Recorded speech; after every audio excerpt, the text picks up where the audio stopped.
નમસ્કાર ખેડૂત મિત્રો, આજે 27 સપ્ટેમ્બર 2025ના રોજ આપણે જૂનાગઢ જિલ્લાના પીપરિયા ગામે આવ્યા છે અને ખેડૂતોના મસીહા અને ભીષ્મ પિતા કહેવાય કે સોશિયલ મીડિયાની અંદર હર હંમેશ સાહેબ ખેડૂતોને એક સાચી માહિતી અને સાચું માર્ગદર્શન આપે છે.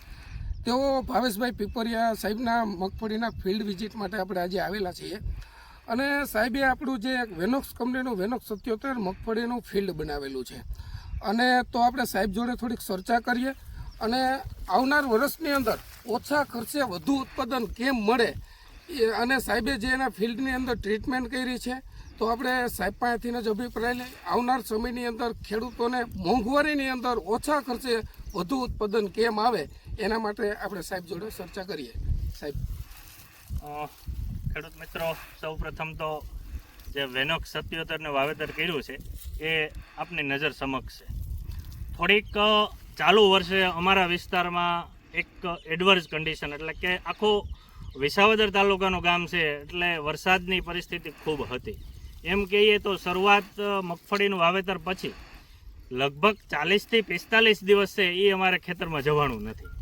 એટલે એની કારણે જે ઇન્ટરકલ્ચરિંગ એટલે કે જે આપણે દેશી ભાષામાં કે બેલી હાંકવાનું એ શરૂઆતમાં ન થયું. એને કારણે ખડ પણ પુષ્કળ હતું એટલે શરૂઆતમાં મગફળીનો ગ્રોથ હશે એ રોકાણો. તેમ છતાંય આપણે એને જે બનતા પ્રયત્નો થતા હતા એ તમામ કર્યા છે. સૌથી પહેલું એ કહેવાનું કે ખરેખર જો મગફળીમાં ઓછા ખર્ચે ઉત્પાદન લેવું હોય તો સૌથી સારું પાયાના ખાતર. પાયાનું ખાતર છે એવું નથી કે તમે વધારે નાખો અને જનરલી લોકોને મગફળીમાં એમ હોય કે ડીએપી, પણ હું ખરેખર મગફળી પાકમાં ડીએપીનો વિરોધી છું.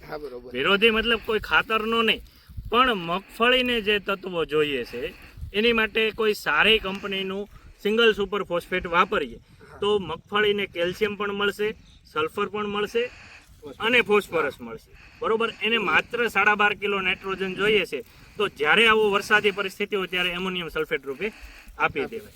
જો ખર્ચો તમે ગણશો તો છે એ ડીએપીની કમ્પેરિઝનમાં છે, ડીએપી નાખશો તો સામે તમારે સલ્ફર નાખવું પડશે. બરોબર, એ ખર્ચો ગણશો તો વધી જશે.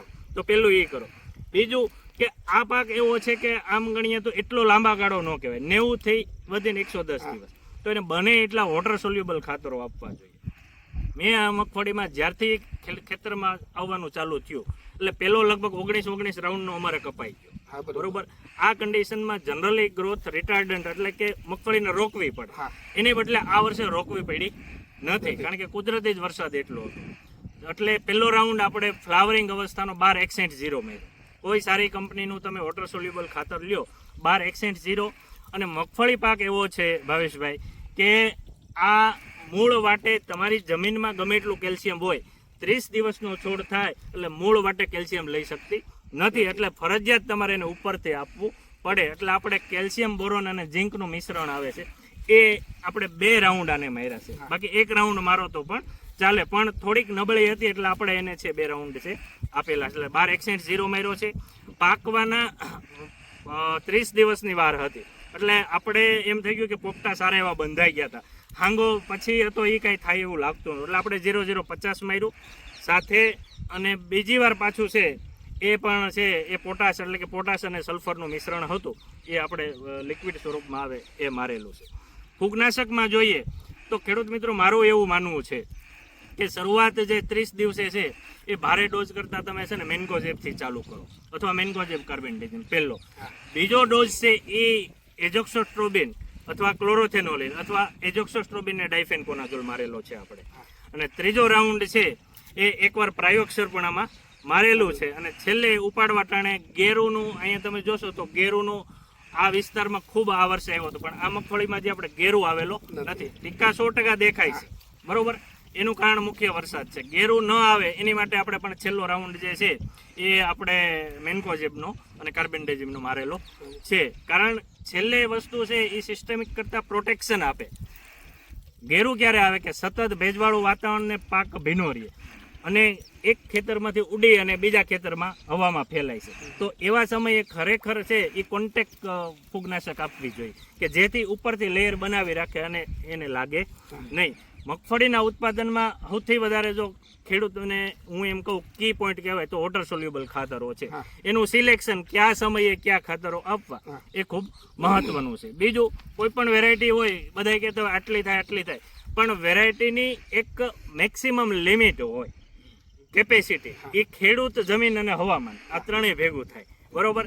એટલે જેમ આપણે એમ કે ગિરનાર 4 છે એની મેક્સિમમ કેપેસિટી એમ કે ભાઈ 2 ખાંડી થાય. તો આ વેરાયટીમાં હું એમ કહું છું કે એડવર્સ કન્ડિશનમાં આવી છે તો સારા ખેડૂત હોય તો આની કેપેસિટી છે એ 45-50 મણ સુધી મને દેખાય છે.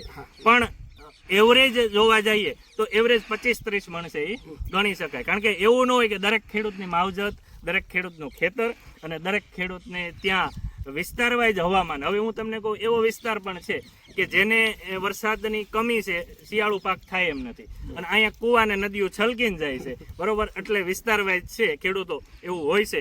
ક્યાંય ખોટા પ્રચારમાં મારું એક માનવું છે કે ભરમાવવું નહીં. સાચી જગ્યાએ સાચી માહિતી અને સાચી વેરાયટી વાવો તો છે એ તમને 100% છે ઉત્પાદન મળે છે. થેન્ક યુ સાહેબ. સાહેબે એક સચોટ અને બહુ સારી માહિતી આપી છે. ખેડૂત મિત્રો, આપણે જે સાહેબના ફિલ્ડ ઉપર છે, સાહેબને પણ પૂછ્યું કે આ તમારા ગામની અંદર ઉત્પાદન શું છે, તો સાહેબે જે આ વર્ષનું 2025ની અંદર 10થી 15-20 મણ લગીનું છે, અને સાહેબે જે કીધું એ પ્રમાણે ફિલ્ડની અંદર એને ટ્રીટમેન્ટ કરી છે. તો અત્યારના સમય પ્રમાણે લગભગ ઓલ ગુજરાતની અંદર ફિલ્ડની અંદર તમે નજર સામે જોવો છો કે ગેરુ, ટીકા, રાતડિયાનો પ્રશ્ન છે. અને જે ફિલ્ડ છે એ તમને લાઈવ પણ ઉપાડીને બતાવું. જે છોડની કેપેસિટી છે એના કરતાં આની અંદર માલ વધારે છે. છોડનું ઉપરનું કાંઈ નથી. જુઓ તમારી નજર સામે. તો આપણે સાહેબને પણ એક ભલામણ, દરેક ખેડૂત મિત્રોને મારી એક ભલામણ છે કે સાહેબ જે પીપરિયા સાહેબ છે, ભાવેશભાઈ પીપરિયા, એ હરમેશ ખેડૂતોને સાચી હરમેશ માહિતી આપે છે. એટલે સાહેબને ફોલોઅર્સ તમે કરજો, અને સાહેબ કાયમીના માટે કોઈ પણ પ્રશ્ન હશે તમને સચોટ અને સારી માહિતી આપશે. નમસ્કાર.